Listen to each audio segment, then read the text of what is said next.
Nelson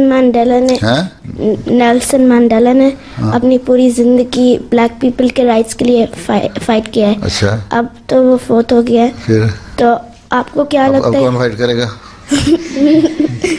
आपको क्या लगता है कि इफेक्ट्स क्या होंगे ब्लैक पीपल के राइट्स पे? कि राइट्स के क्या इफेक्ट होना है? वो जब इतने अरसे से बीमार था, कोमे में था, उसको से क्या हो रहे थे, उसने किया एक ख्याल दे दिया, एक तस्वुर दे दिया, एक सही गाइडेंस कर दी।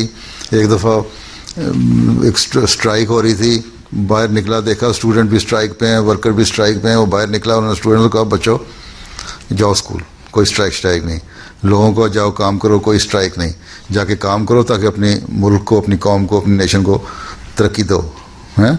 स्ट्राइकें करने से कुछ नहीं होगा। तो इस किस्म के काम वो करता था।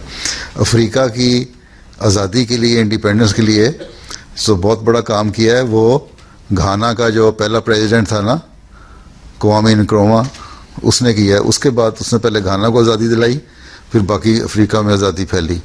उसका भी काम है, वो भी शुरू फौत हो गए, उसको 50 साल हो गए फौत हुए। उसके बाद क्या, अफ्रीका चल ही रहा है ना, इसी तरह अब भी चलता रहेगा।